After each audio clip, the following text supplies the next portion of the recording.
One of the keys with CFDs is managing your risk. CFDs incorporate leverage, meaning a small amount of capital you can control a large amount of a position.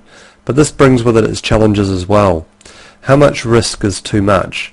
There's a very simple formula that you can use to identify what the right amount of risk is for your situation. And to do this, we calculate our position size. Decide first on the entry level, decide on where the stops to be placed, calculate the loss per contract. So the difference between where we get in and where we get out is the loss on one contract. Decide on the capital that you're prepared to have at risk, and then divide that capital at risk by the loss per contract. And this will give us the number of contracts that we can actually trade. So now we've got that, we'll place the order. Walking you through an example of this, here we have a series of trades from the Patterns of Success newsletter.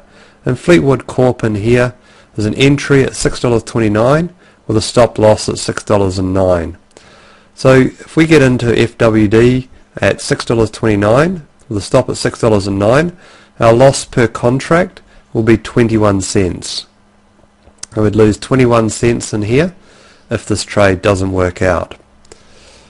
We divide that by our capital at risk. Now the capital at risk will be determined by your account size and also by your risk tolerance. But if we say it's $300, then our position size is 300 divided by 21, 1428 contracts. So a very, very simple formula here that you can use to calculate your risk when you're trading CFDs. And this is the order. Set your entry, set your stop loss. Then determine how much you're prepared to risk, and then divide that by the difference between the entry and the stop loss. That gives you the number of contracts.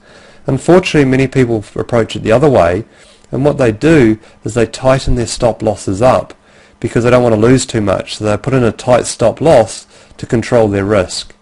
Unfortunately, by doing this, there's a very good chance that they'll be stopped out. And one way to measure where to place your stops is what's known as the average true range. The average true range is the indicator shown here, which shows the average candle, the normal movement on a daily basis. The stop is placed at half an ATR. So here we're looking on the Aussie 200 at an ATR of around 65. So the stop is placed 30 points away. Then there's a 90% chance that this will be hit by the next candle. Whether you're right or wrong, simply the volatility will take you out. At 1 ATR, the probability drops to 43% chance of being stopped out.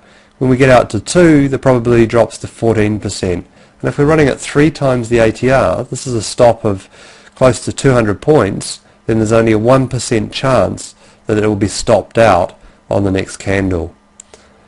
So by using the ATR as a guideline, the stop should typically set between 1 and 3 ATR from your entry point. And this means on the Aussie 200 it should be between say 60 and 180 points is where your stop should be lying if you're trading it on a daily basis. Now this is far wider than most people would ever run stops when they're trading contracts for difference. But if you trade just one contract with a 70-point stop, your risk is simply $70.